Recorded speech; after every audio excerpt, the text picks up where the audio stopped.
time to wake up. It's Saturday morning. Find some milk and cereal. Grab a bowl and spoon. No, a bigger spoon. Head to the living room and take a seat on the floor while Joseph and Chris present to you Saturday Morning Cartoon! Hello everybody and welcome to Saturday Morning Cartoon Boom! This is a show where we wake up with the Saturday morning sun, plop down in the living room floor with a big bowl of sugary cereal, and watch all your favorite cartoons, both old and new. I'm Joseph. And I'm Chris. And this morning, we watched Family Guy. I feel like we know the theme song pretty well. Yeah, I know the theme song pretty well. I'm pretty sure I could sing the whole thing. Yeah, it's not that long, actually. Let's not do that. This was recommended by Patrick, and he recommended it specifically as a tribute to the late, great Adam West.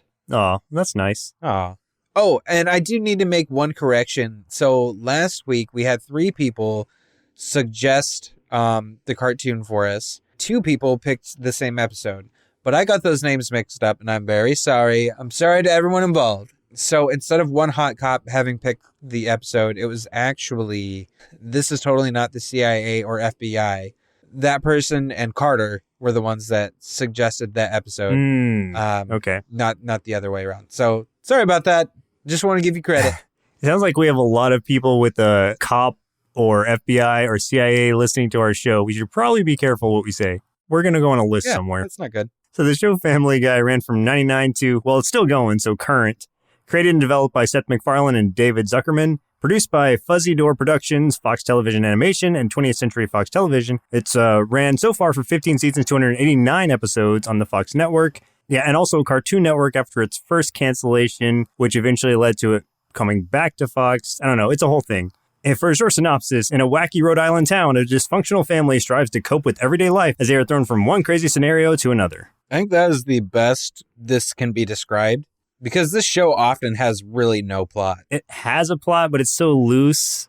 And it has to be because of the way that it jumps around. And it just brings up different pop culture references every 5 minutes. Yeah, well, there used to kind of be like at least a few subplots. And sometimes there still are. But I feel like a lot of times Family Guy is just a series of jokes. And they may or may not be connected. Sometimes, yeah. Which sometimes that works out for him, so. Yeah, I can agree with that. So, Chris, who are some of the actors who played in the show? So the voices of Peter, Stewie, and Brian Griffin were Seth MacFarlane, who, as you said, was the series creator. And you've also heard his voice or seen him in movies like Ted or A Million Ways to Die in the West. And he's about to star in the new sci-fi Star Trek kind of parody comedy TV show that I think is on Fox, maybe. I don't know. Called The Orville. So if you haven't checked that out, check out the trailer. It looks like it could be kind of funny. Maybe. The voice of Lois Griffin was Alex Borstein, who you may have seen from Mad TV, Shameless, or Border Town. The voice of Chris Griffin was Seth Green, who is known for Buffy the Vampire Slayer. He's also done voices in Batman Beyond, Robot Chicken, which he is also the series creator, and he is the voice of Leonardo in Teenage Mutant Ninja Turtles. You might also know him as the son of Dr. Evil from Austin Powers. $1 million! No, I still hate it. Still hate that movie and all subsequent movies. Oh. The voice of Meg Griffin was originally Lacey Chabert, I don't know, who was the most notably the voice of Eliza from the Wild Thornberrys on Nickelodeon Nicktoons back in the day. And then the role was taken over after, sorry, I had to burp. That's so loud. Then the role was taken over after season 1 by Mila Kunis, who you will know from That 70s Show, Oz the Great and Powerful, Ted, Jupiter Ascending, and Bad Moms, which is a movie that came out last year and looked hilarious, but I never saw it because I'm not a mom, but I am bad.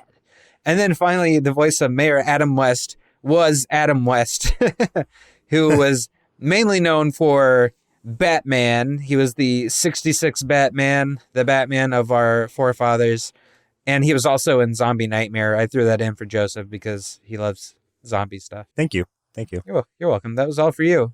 It's all for you, Damien.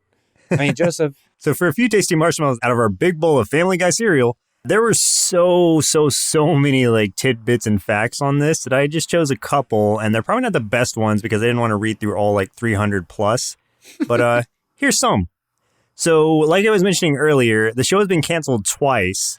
Once following the second season, which caused the show to not air a new episode for a year, and the second and longest being between the third and fourth season, which was from 2002 to 2005. It was canceled. So it's run 15 seasons to date, but been canceled twice, but brought back due to popular demand. It was taken on by Cartoon Network to run after its first cancellation, and it became so popular on there. And they actually ran kind of uncut episodes on Cartoon Network. So there were still cursing and things in there that they cut out of the Fox versions. Due to popular demand on Cartoon Network and great DVD sales, Fox was like, you know what? It's worth bringing back. So they brought it back, canceled it again for some reason, and then decided, hey, it's worth bringing back again. So there we go again.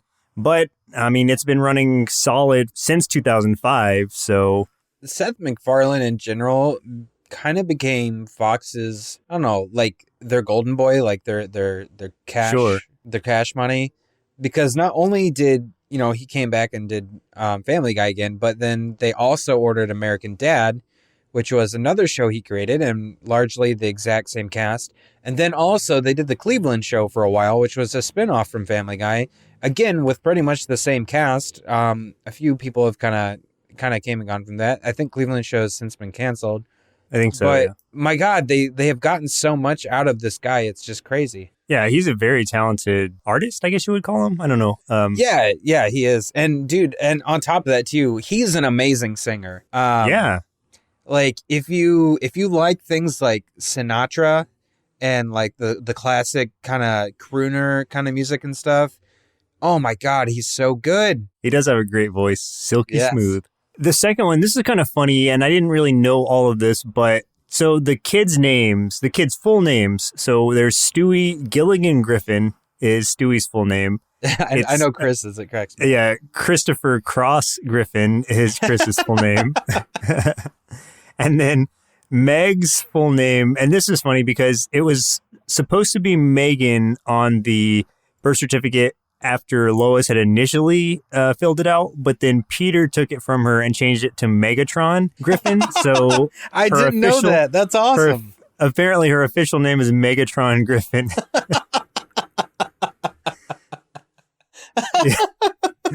Yeah.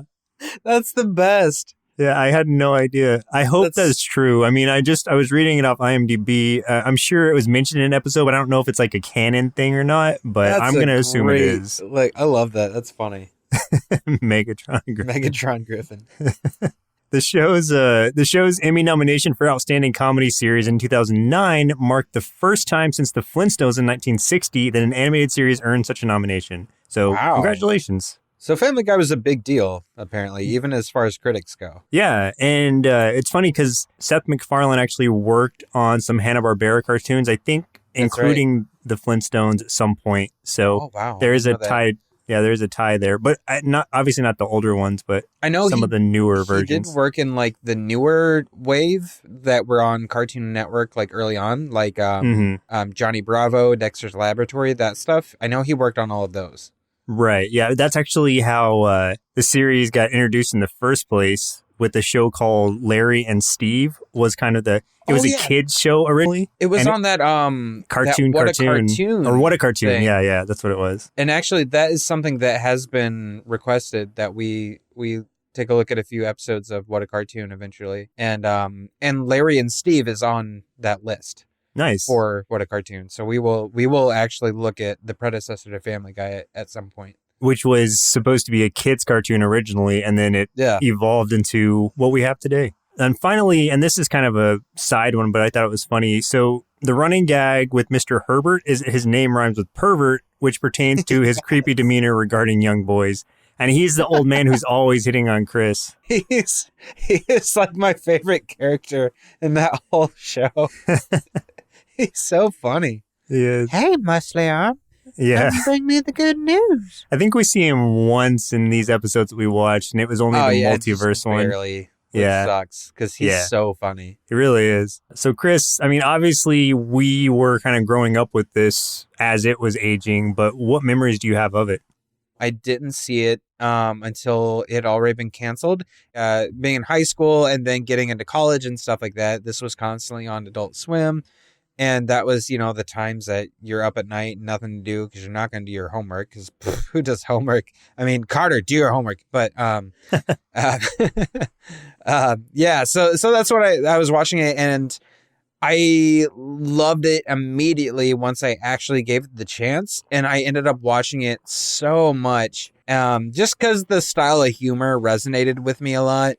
And in fact, I have very specific memories of skipping school to go grab a bunch of Chinese food, partake in certain things, and then watch lots of Family Guy. So, and yeah, like, oh man, it was good times, man. Good times. Sounds like it.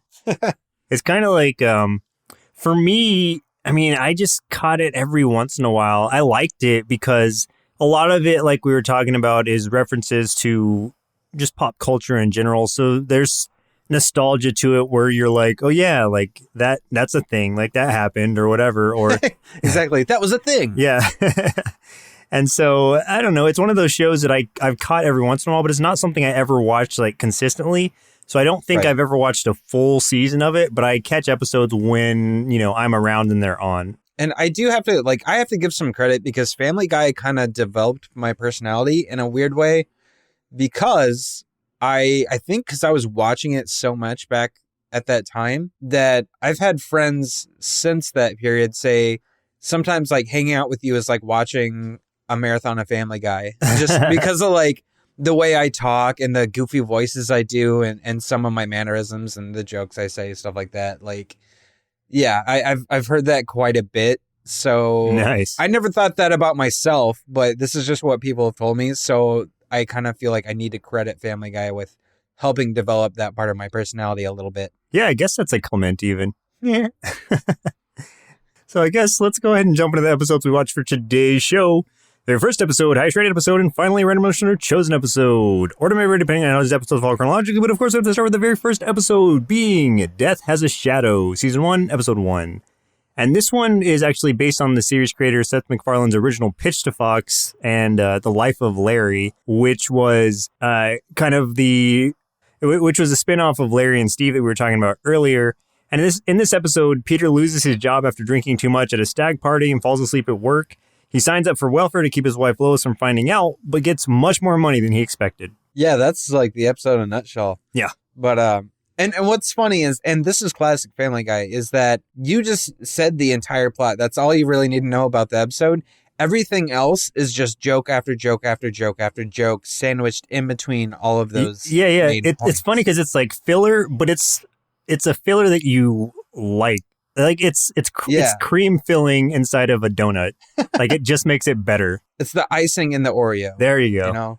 The amount of jokes, especially in the first few seasons, the jokes they come at you so fast and so often, and it's so witty that it would be easy to miss something. Yeah. And I feel like rewatching it here, I feel like I was able to absorb everything because I've probably seen this first episode like, I don't know, it's definitely double digits for the amount of times I've seen it. Kind of to your point about it coming at you so fast, because some of it comes in like the form of flashbacks or like scene cuts where it's like, I remember the time where blah, blah, blah. And then something completely random will happen.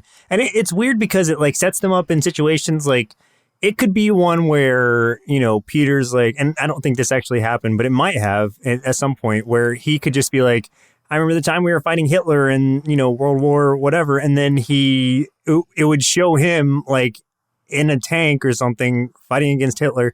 And it's like, obviously it's like that couldn't have happened based on his age. But then again, like it doesn't matter because it's just it's just such an off comment. Nobody responds to it. Nobody says anything about it. It just happens and then it moves on. So that's something that sometimes works really well for them and sometimes works against them. And this was pointed out a long time ago. South Park made fun of Family Guy because they make fun of everything. Of course. But of course they're gonna pick on their main competitor. So their thing was all that Family Guy isn't that funny and that every joke is a formula. And they're kind of right in that way that so many of their jokes are, everything starts with, you remember that time? And then it's just something wacky like you just said. And they did one, like a parody of Family Guy where it was like, remember that time the Prophet Muhammad showed up wearing a fish for a hat? And it was like, you know, the whole thing of that episode turned into like Al-Qaeda was like targeting, you know, the United States if they aired this episode. Yeah. They showed the Prophet Muhammad. They were doing that whole thing and blaming it on Family Guy, just like, but it was just that kind of thing. And then it turned out like the whole thing was just, they had these manatees that would pick up little balls with something and drop it in a little container. And that would be the Family Guy joke. Like one manatee would drop a little ball that says Muhammad and one might drop one that says fish. And they're like, aha.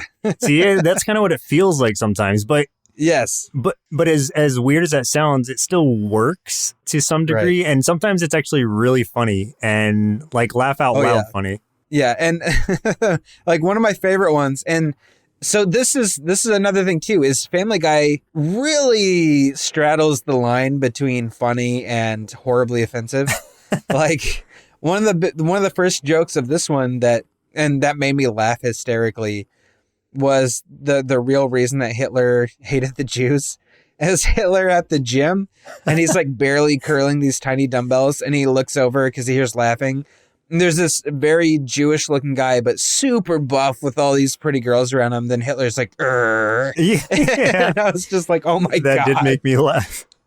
Yeah. Oh God. I lost it. I laughed so hard at that. There's also the spot where, and it's like, there's so many references and pop culture figures who just pop in. And it's not even necessarily in flashbacks. Yes. Sometimes they're just like in this world. This world it's open to anything. Like there's no set rules. Yeah. And so like in one part of this episode where Peter's in the courtroom, you know, and the judge like file. Oh, so let me tell you how it leads up to that real quick. This is my favorite Family Guy joke of all time. Maybe one of my favorite gags in all of animation. It's so good. And so let me just give a short like lead up to it. So like we were talking about, you know, Peter gets way too much in welfare which is $150,000 a week. And so he just starts spending it extravagantly.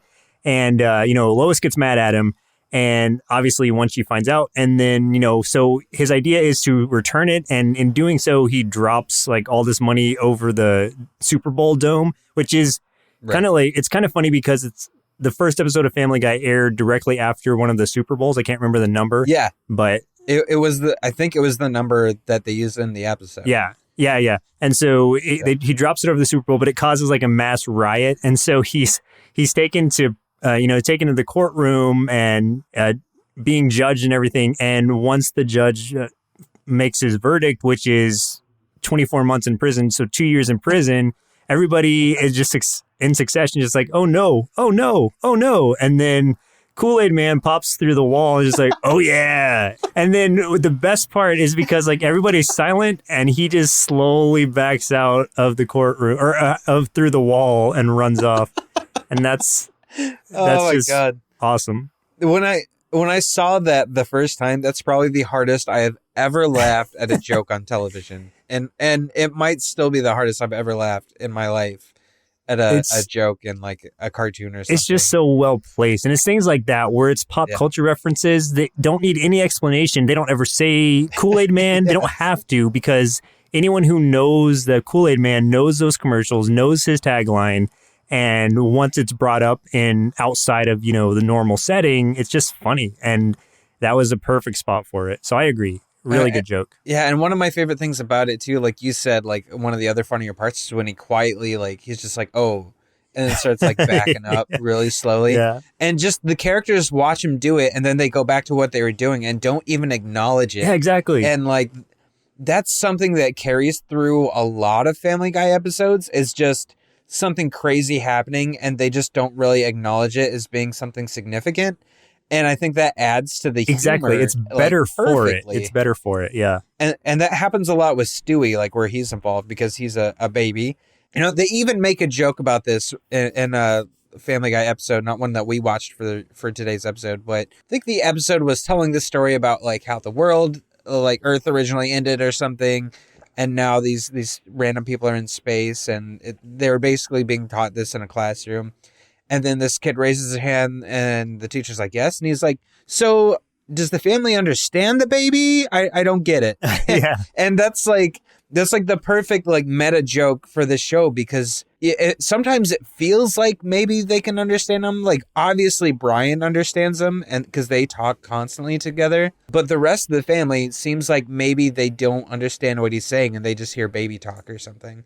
Yeah, especially Lois, but then it almost feels like Lois is just kind of like typical mom, where she's not oblivious to what her child is saying, but just kind of turns a blind eye to it. Yeah, it's hard to tell. Like, so, and this is what I miss about Family Guy is the first like couple of seasons, Stewie's main plot device is trying to kill his mom. Yeah.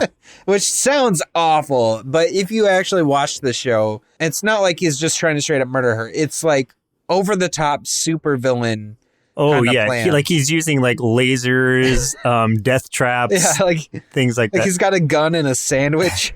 There was one time where he brought a box of grenades to her to get his gun back, and she gave it back to him. He's like, "Okay," and then just runs off with it and blows up.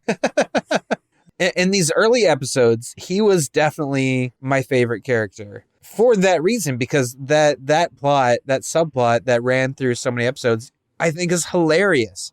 But they slowly started changing his character and just went down a completely different path with him, to the point where he is definitely not my favorite character anymore. Overall, Brian is my favorite character just because he sometimes feels like the most grounded. Oh, he is. Yeah. And I think that's part of the gag too, is Brian is obviously the smartest and most like realistic and grounded character of the entire show.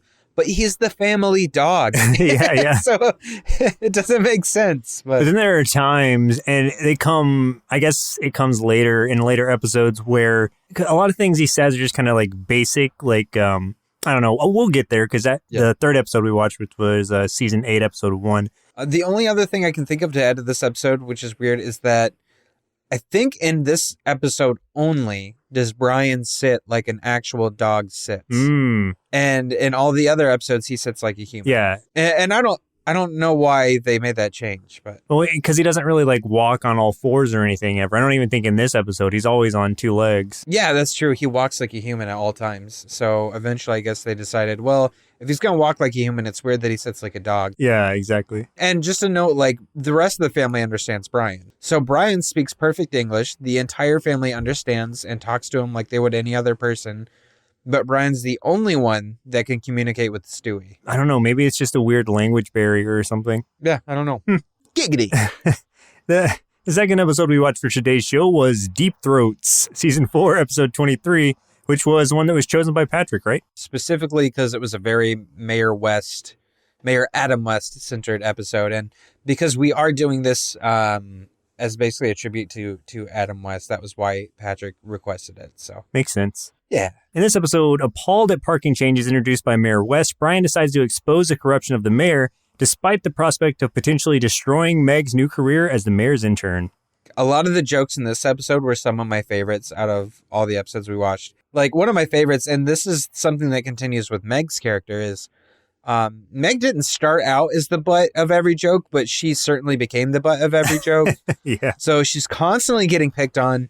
At the beginning of this episode, they're kind of giving Brian some grief because they think he's lazy, he's complaining about stuff, but he doesn't like make money, doesn't have a job, which makes sense because he's a dog, but they kind of see him as like a person, I guess. Yeah. They're basically talking about like how his life's going nowhere, and the whole family's kind of gather around and poking fun of him. They're like, Brian's the new Meg, and everyone's like, you're the new Meg, and then Meg's like, yeah, you're the new me, and Peter's like, shut up, Meg. Yeah. And that's constant throughout the series. At least at a certain point, It hits that where it's like almost every time Meg speaks, it's she's reprimanded in some way. And then we get to see another character that I never knew this character's name, but I love this character just because of how he talks. And this same guy voices Cleveland and Herbert. Well, so Brian goes out, he gets a cab, becomes a cab driver, so he can make some money and stuff like that. And Peter hires him, and they see Lois, and Peter wants to prank her by shooting out her tires as they try. Well, first he does the basic thing, like honk at her, and he's like, "Oh, hey, Peter," and then he's like, "All right, now ram her." And he tips Brian extra. And then they get a gun and shoot her tires out. She crashes into the side of a supermarket. Yeah. And then that character that I like comes up and he's like, "Oh no. Yeah. Oh no." I love that guy's voice so much. He's great. That guy does the best voices. He crashed into the community pin board or something. I can't remember what it was. Yeah, it was a community cork board, yeah. Yeah.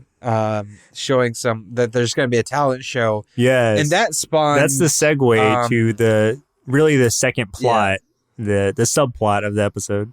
Well, at least Peter and Lois's subplot, because, I mean, Brian and Stewie go down completely different paths. Oh, yeah, true. Peter and Lois start this whole thing about, like, I guess they used to sing in a band, and it was awful. It's they're easily making fun of that really hippie kind of music from like the 70s and stuff, or the 60s or whatever. The name of the band was Handful of Peter. Yeah. They were singing about like injustice for the Native Americans and stuff. And just as cheesy as possible. As a quick, I guess, tidbit, the original name for the band was going to be Mouthful of Peter, but Seth MacFarlane decided to change it to Handful because hand jobs are less offensive. or more accepted or something like that. I can't remember what he said exactly. Okay, so two jokes I want to bring up before we get to the main part with Mayor West and Meg and Brian and Stewie and all that. Brian he goes to the mayor's office to confront Adam West about the outrageous parking ticket that he gets, and which is like $300 or something. And then and Meg's there because she's the intern at this time. And so he's talking to Meg about it and trying to have her help him talk to Mayor West. She doesn't. And eventually what that leads up to is, and we'll go back a little bit with some of the jokes, but what it leads up to is him kind of spying on Mayor West, finding a file that says that he's got a secret meeting in a hotel room at this particular time. So he goes to the hotel, like, I can't remember if he drills a hole in the wall or he's just listening through the wall. Yeah. Stewie drilled a hole in the wall. That's right. And they, so Stewie's in on it. They're like kind of spying on him together and, watching through the hotel room. And they see that it's actually Meg that's meeting him. Right. And they're not only meeting, like they start making out. Right. Well, first, let's, one of the quick references is the first thing that's happening when he looks in the hotel room is Mayor West is just laying on the bed watching Jim and the holograms. Yes. He's like, you truly are outrageous. truly outrageous. Yeah.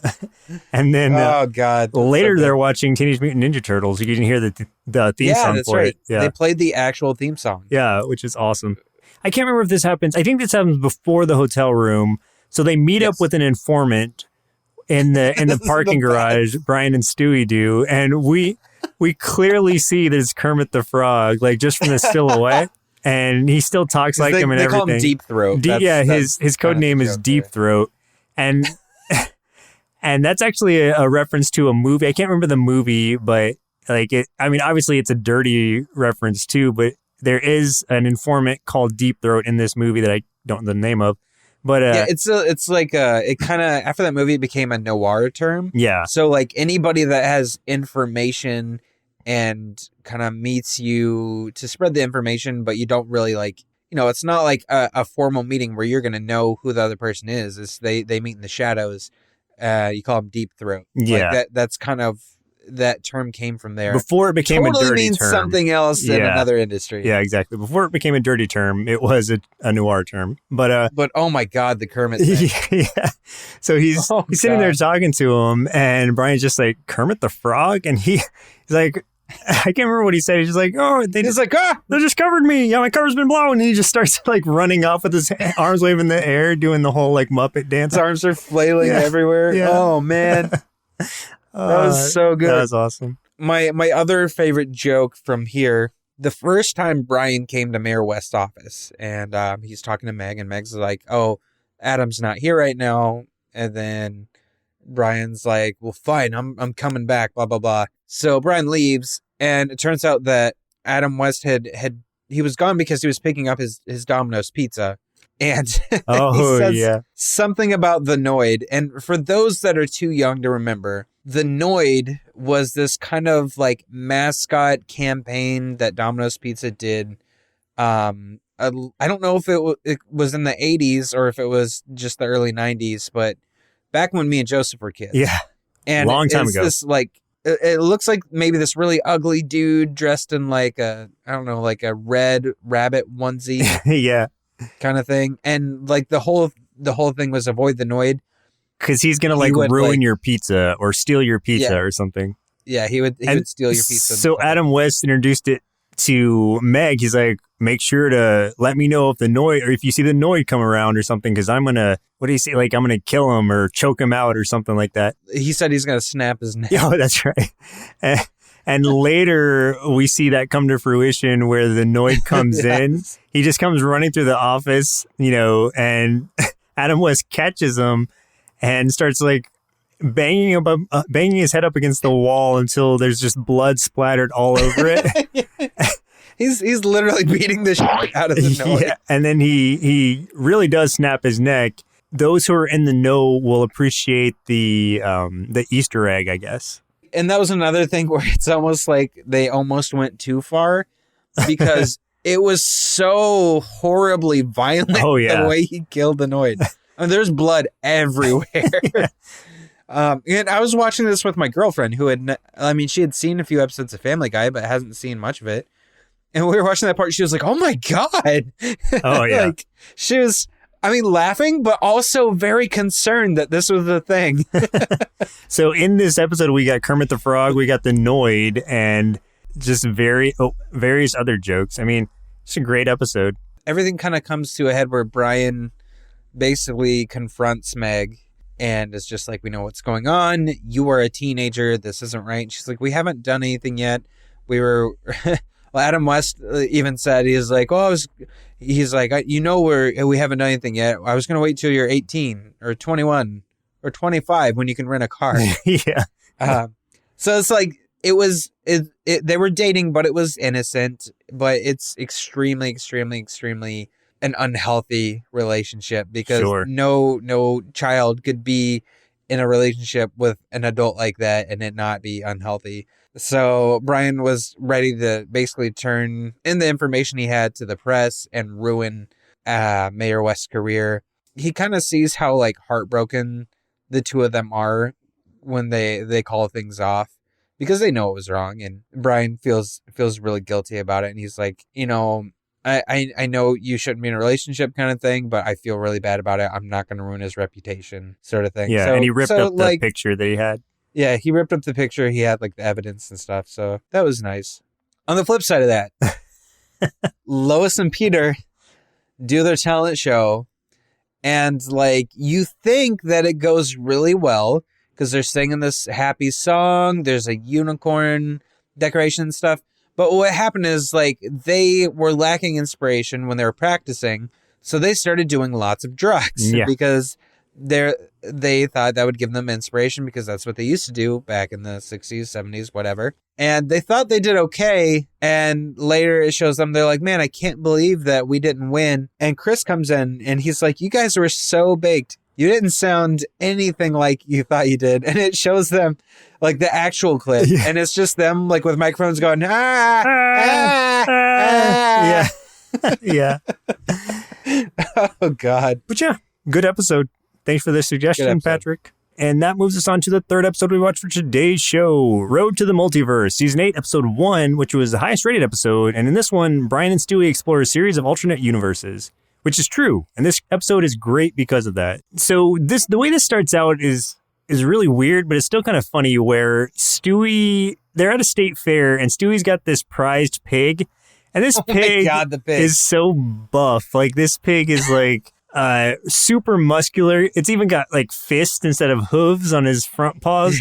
And Brian calls out, he's like, are those fists? And then the pig just punches Brian down. Like punches him off screen like a la the Hulk and Thor from Avengers. Right. And my favorite part though was like before you even see the pig, like so he's like, yeah, I won the prize for like first place in the pig thing. And Brian's like, you have a pig? And it shows the pig, in his giant buffness. And he's like, oink. Yeah. I mean, my girlfriend laughed out loud at a lot of this stuff, but that one definitely got her. Really? I thought she was going to lose it. Of all the things, he shows him, like, he asked him where he got it or how he did it. And he's talking about multiverses. And then Brian's doing that thing that people do where they pretend that they understand what the other person's talking about, where they repeat the last two things that you said. It's like, yeah, multiverse, sure, interdimensional travel, yeah. And then Stewie, it's funny because Stewie stops it, like he pauses the conversation, just like, don't do that, like don't pretend you know what I'm talking about by repeating the last two things. And it's funny just because it's like that is a thing that people do, and it's just kind of observational humor in a way thrown into that. That's something that I noticed really quickly about Family Guy when I first started watching it, that I was just like, oh my God, like this is so relatable. It's ridiculous because like you said, it's very observational humor. And I'm like, they are nailing real life things in ways that I've never seen anyone else do it. Yeah. It's kind of like that. Like, so something I used to imagine as a kid was like if I'm trying to sleep in on a Sunday morning, because there's no cartoons that are worth watching on a Sunday. Everything's on Saturday, man. Saturday's the best. But so on a Sunday, I would always get woken up from my mom, like doing like vacuuming or doing something. And it's just because my like mind is exaggerating things. I just feel like she's standing outside my room, just opening and slamming the closet door and like smacking the vacuum against the wall. It's like repeatedly and stuff. Yeah. And like those are the kind of jokes that you would see in Family Guy. Just that kind of that kind of stuff that's just like so relatable, but nobody else has really picked it apart yet. Right. But a lot of times it's very emphasized, where they will make sure it's exaggerated to the point where it's like, okay, I get it. Like I see what you're doing.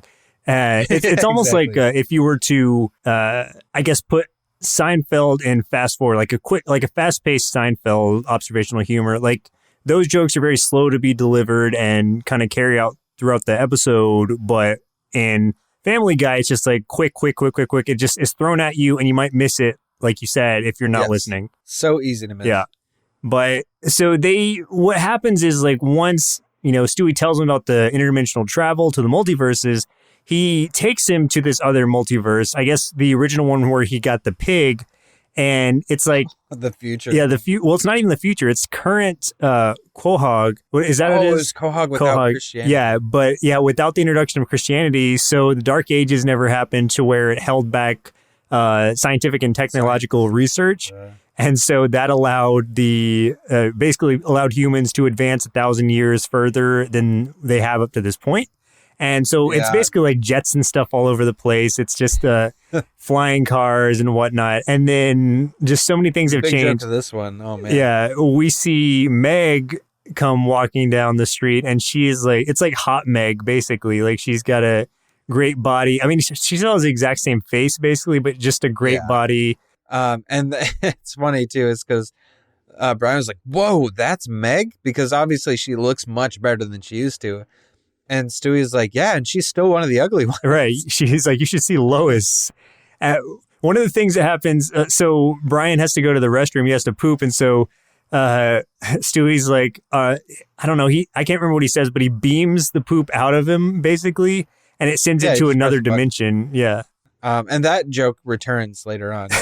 Oh, yeah. But so the joke from this one that I really liked, that I thought was funny, was...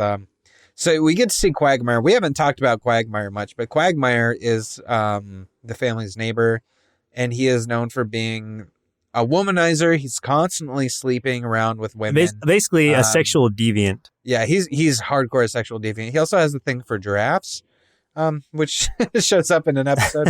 But anyway, so in this one, we see him leaving a house.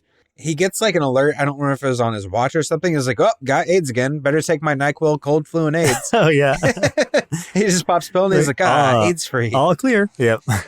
Then they go to the Flintstones. Oh, man, this one was great. So it's basically just, it's Peter and Lois just talking about having rock sex, but everything is like the predecessor to every sentence is rock something.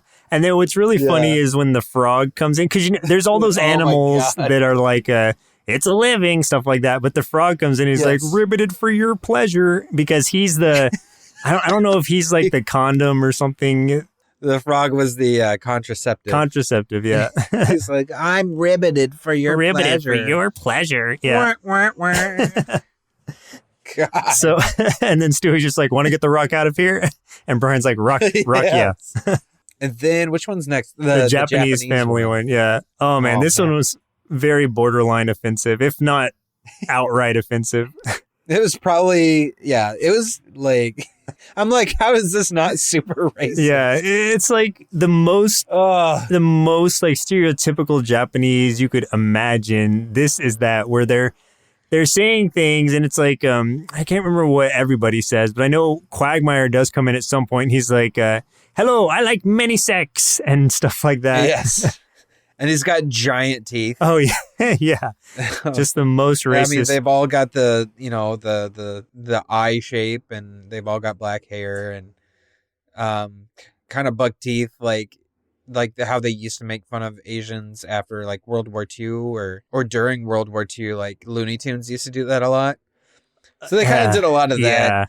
and Lois is talking about making dinner, and Peter was saying something about how he wanted dinner 2 hours ago. And then he punches her in the face, and she just does that little like Japanese schoolgirl laugh and runs off. Yeah. Meg commits seppuku. Oh, yeah. She has shamed her family, so she does the sword in her chest thing. So this one in particular, like, this was the part that I was like, all right, I'm kind of uncomfortable with this one. Like, I think that was straying a little too far. I think that it could have been, maybe should have been shorter, that portion of it. But I think it was just extended for so long that it became uncomfortable more than it was funny at a certain point. It was very cringy. Yeah, exactly. But then they head over to the two-headed universe, which was kind of like one of the weaker universes because it was just like one head's happy, one head is sad, but everybody has two heads. But it's kind of funny because it's just like the heads, like someone will be saying a sentence in a very uplifting tone, and then they'll just say something really sad afterwards. The only one I thought was funny was Tom Tucker. Oh, yeah. Who is their local newscaster, and he's also voiced by Seth MacFarlane. He's like, our top story today, the police chief's dog had puppies. Yeah. And then the sad head on Tom Tucker goes, there was a plane crash. Yeah. Oh, yeah. So that was the only thing in that one that made me laugh. I think that's probably the same for me. The rest of them were kind of forgettable. As in, I forgot them and I can't remember what they were. Yeah, like that wasn't a very funny one. No. But that one was pretty quick. And then they go over to the Ice Age where it's literally just like Brian and Stewie frozen in a ice cap, I guess. But so is the teleporter, so they can't reach it at first. And then Stewie's talking to Brian and telling him how he's stronger than him, so he should try to get it. And then Brian's tail starts wagging, and it, moves some of the ice away, or starts melting some of the ice. Yeah. And we find out that his tail's wagging because it makes him happy when he's complimented. And so after that, Stewie just starts trying to make him happy by complimenting him. And it's really good because this is where it kind of crosses the line. And this happens sometimes where it's like Brian's still a dog, and there are things that Stewie says that would be really appealing to dogs, like telling him how he's going to take him for a walk and how he's going to give him a treat. And he's like, but you really have it, right? Like, you really have that treat with you? He's like, oh, yeah, I promise. And he's super excited. We're really going to go for a walk. We're going to go for a walk, right? Yeah. Also, Brian's poop from the other universe is here. Oh, yeah. We don't see it, but Stewie's just like, oh, yeah, and there's your poop from earlier or something. So that it makes a callback, I guess, in a weird way. Yeah. But it was good. Yeah. It was good placement. That was funny. And so basically, Brian just gets so excited that he eventually melts through the ice cap enough to where he can grab the teleporter and move on to the next place, which is amazing. This next place is... Yeah, this is my favorite. It's basically, the universe is just completely drawn by Disney, and it looks amazing. Yes. Like, it looks beautiful. It's such good art. And like all the characters were done so well, like the way Brian and Stewie looked, the way Lois looked, and like it was like old school Disney, like Snow White, Cinderella, like that kind of Disney. Yeah, she was basically she was Snow White basically. She looked very Snow White, right? But it was so gorgeous, like beautifully done. They even Peter looked hilarious. Yeah. Oh, Joe, their neighbor in a wheelchair, he was like a coffee pot, kind of like Beauty and the Beast. And Quagmire was a bird. And Meg was the funniest because she was Ursula from The Little Mermaid. Yes. They made Meg. She was hideous. So everyone looks beautiful, and Meg's this fat, ugly, disgusting version of herself. So much with so tentacles. It even has tentacle legs. Yeah. Oh, it's great. And that's, I mean, again, making Meg the butt of the joke. But they don't make any kind of reference to it or call. They don't even pay attention to it. It's just, it's there. That's the way it is. No one bats an eye. Meg's just this hideous monster. Oh God, that was funny. And so they're singing the song because it's a wonderful day for pie. Yeah, Lois baked a pie, and Peter comes floating in, following the scent of the pie, which I thought was funny because that was a very Disney thing. Oh, definitely. So everyone's singing about pie. You even get like a little skunk version of Cleveland singing. Yeah. And then Herbert shows up as like an evil witch, like the one from Snow White with an apple. He's like, "You want an apple?" And they're like, "No," and slam the door. Yeah. No. And Stewie is loving it so much. He's like, "We have to stay here forever. We could really stay here forever." And Brian's like, "Yeah, I guess so." But that is when Mort comes to the door, who is the stereotypical Jew of the show. He and his kid. And the joke is, like, right when Mort comes to the door, they drag him in and start beating him up. So the joke there is, like, some people don't understand, but the joke there was Walt Disney. I'm about to burst some bubbles. I'm so sorry. Walt Disney, not the studio, not the theme park, not the cartoons. The actual man, Walt Disney, was horribly racist against Jews. And so that's where the joke stems from. So yeah, it was a well-placed joke. And one of those that didn't really need any kind of reference, but you got it if you got it. And that takes him over to the Robot Chicken universe, which obviously is Seth Green's, I was going to say love child, not his love child, his... Oh, gross. It's Seth Green and Breckin Meyer's. It's his baby, child.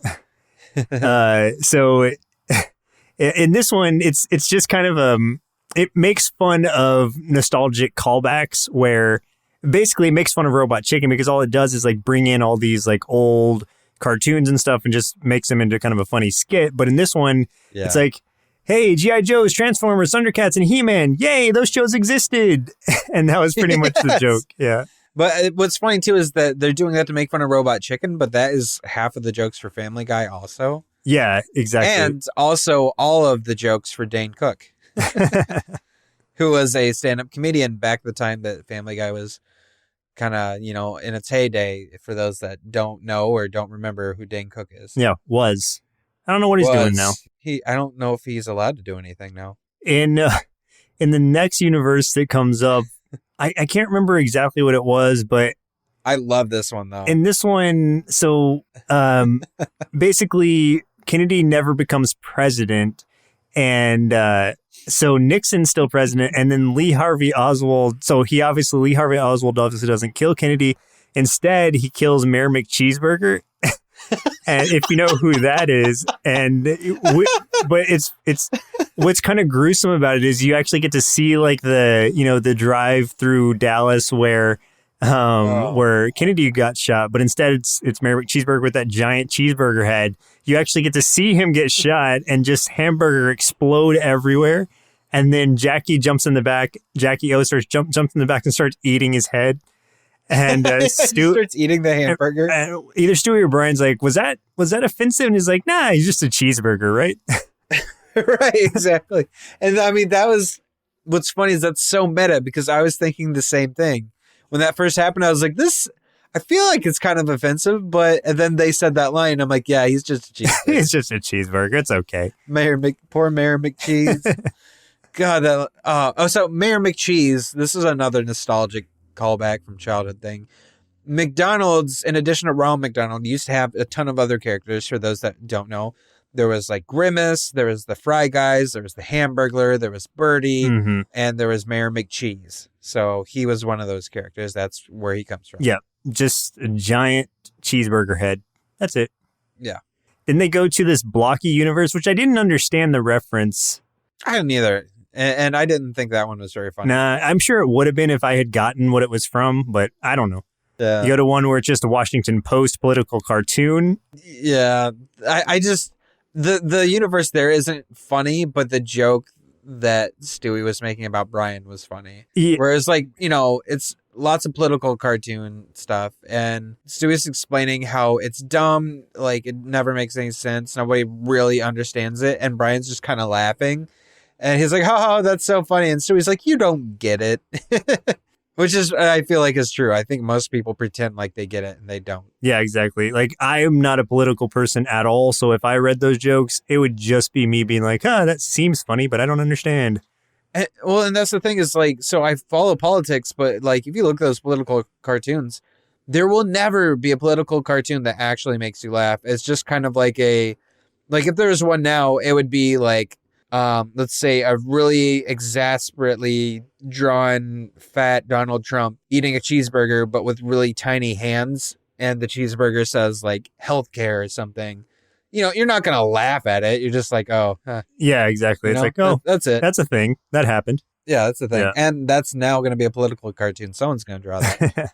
The next one they go to, this one's pretty great. It's just a guy who's really far away yelling compliments. Yeah. He's like, nice shirt. And then Stewie's like, thank you. Compliments. Yeah, he gives compliments. And then they teleport to the next one, which is misleading portraiture. This one made me laugh because this one made me laugh too. It's that scene where you're looking at some kind of background, and then you just see two guys from the side carry this away like it's just a picture. And then Stewie's just like, and Brian falls for it at first.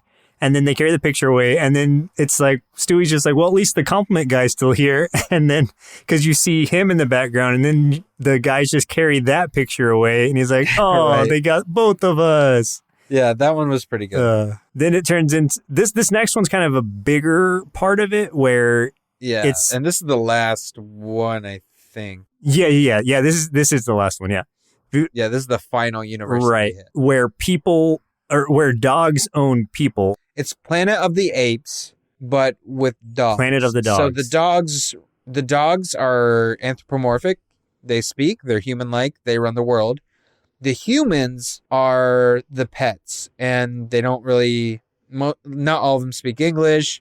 You know, they act the way dogs do, which is pretty funny.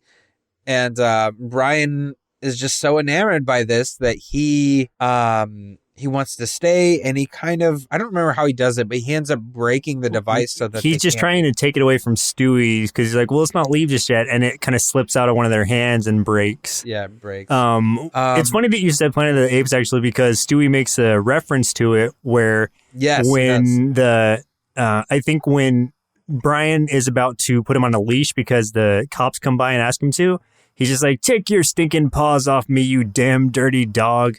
And that's just a direct reference, obviously, to the Planet of the Apes, the first one. I like when Stewie goes and poops on the grass. Yeah, he's like, to get revenge. You like role reversal. Okay, so pick up my poop. And then he's like, oh, but I need a plastic bag. He's like, here's a thin napkin. What's funny, too, is like Brian's like, I'm not going to pick up your poop. And the cop comes by and he's like, hey, pick up your animal's poop. Yeah. That's great. And here's a thin napkin. Yeah. They eventually go to the Griffin household where all the Griffins are dogs too. Meg, of course, is the ugliest. She is some gross bulldog. Yeah. Stewie is a poodle. Poodle Stewie goes to play with human Stewie, who is, the pet in this instance.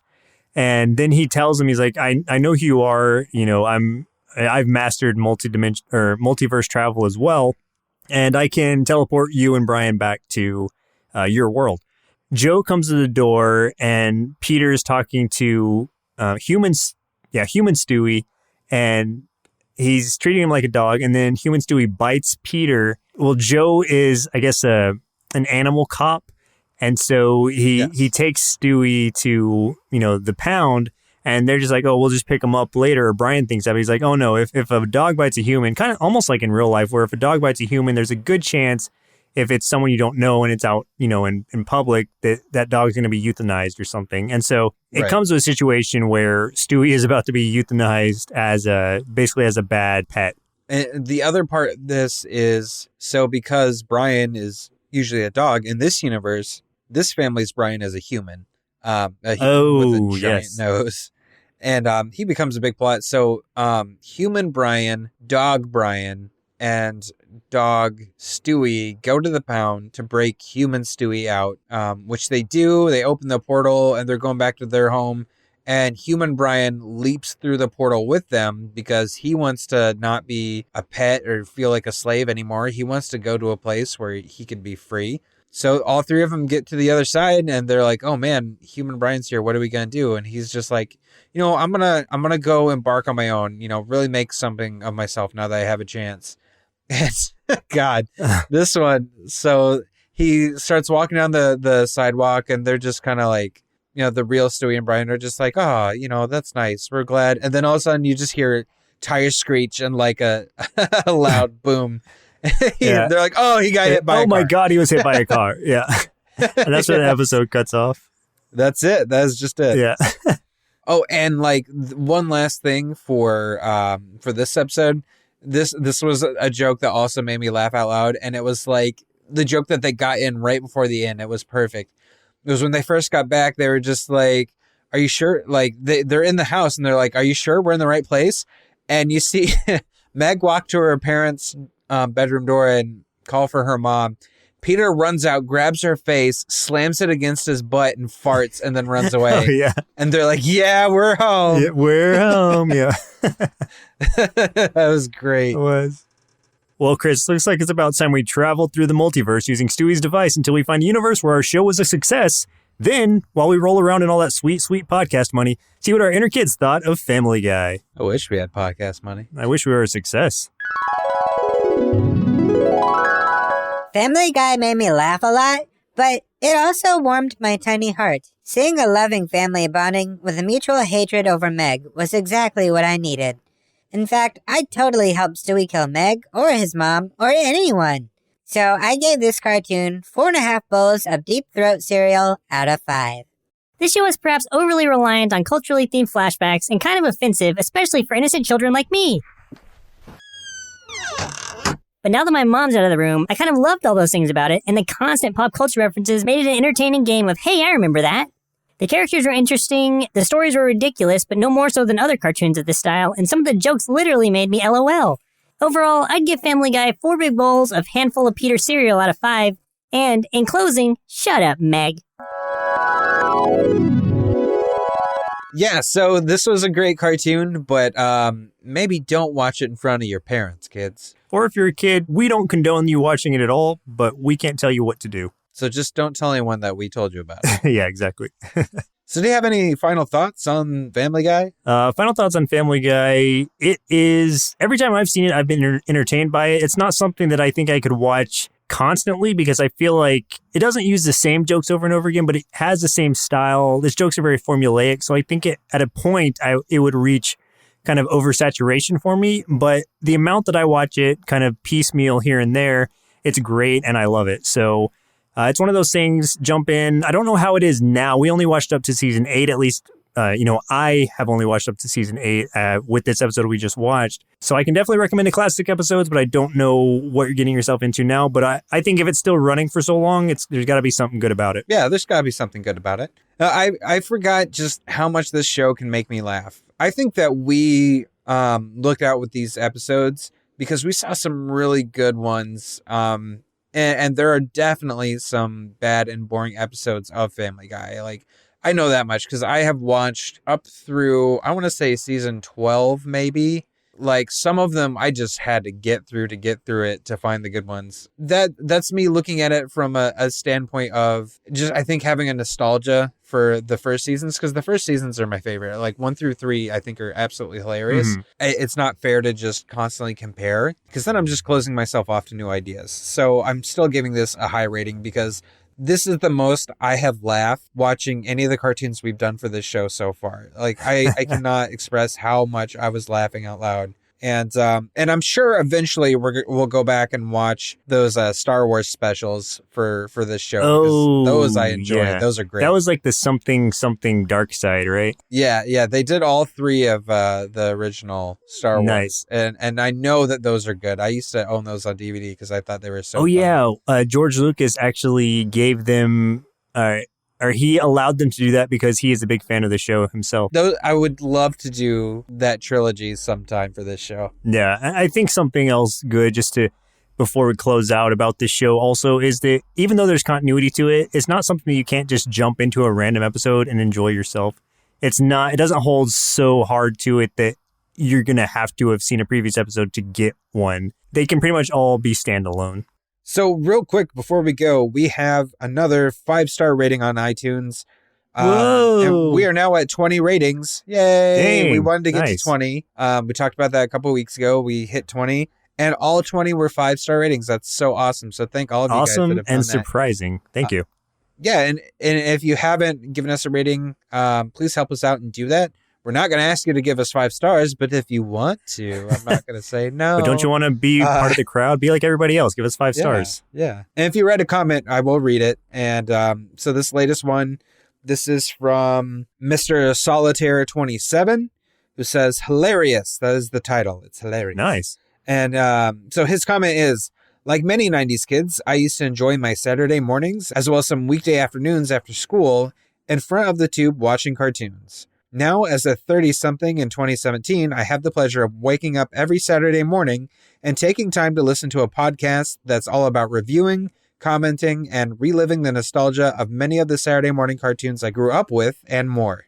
I get a kick out of the jokes that hosts Joseph and Chris come up with, from horse sharks and Wolverinipeds to the big man himself, the one and only Sawboss. Oh my gosh. Okay. Overall, I give Saturday Morning Cartoon Boom 5 Jossum bowls of cereal out of 5 Jossum bowls of cereal. Fins up. This guy's awesome. That guy hit us with so many references from earlier episodes. That's great. We throw things out so fast and, pointlessly that we don't even remember our own jokes. So thank you for reminding us. We just have a very thin plot, and then it's just lots of jokes thrown in. Yeah. Just like Family Guy. Not all great, but some of them work. Yeah. Thank you, Patrick, for recommending Family Guy. This was a fun rewatch. Thanks so much, Patrick. And thank you, Mr. Solitaire 27. That was an awesome review. Oh, gosh, there it is. Well, listeners, it looks like our milk supply is now run dry, so it's time for us to say goodbye. Next week, we'll be watching Saber Rider and the Star Sheriffs, submitted via Twitter by Kobe at Koblack3527. Saber Rider and the Star Sheriffs. Yep, that's the Oh thing. my gosh, it's going to be like Adventure of the Galaxy Rangers. Yep, I hope you're prepared for Ugh. this. I hope you're prepared, Joseph. I don't think you're prepared. I'm never ready. You are not prepared. So, boss. All right, well, thanks for the suggestion. We'll see. It could be fun. It could be good. I feel like people just throw bad shows at us sometimes just for fun, just to see us squirm. Oh, I know some of them do. Because that's exactly how we got Turbo Teen. Oh, true. Oh, Turbo Teen. I'm still haunted by that. And he has suggested another for us that we will eventually hit. Oh, gosh. Okay. Yep. Well, once again, I'm Joseph. And I'm Chris. And we'll see you next Saturday. Presented by Nerdsloth. A place for lazy nerds. If you like what you heard, consider donating at patreon.com/nerdsloth so we can continue bringing you quality shows. Be sure to also leave us a review and share your favorite episodes and clips on social media. If you're looking for more content, visit us at nerdsloth.com.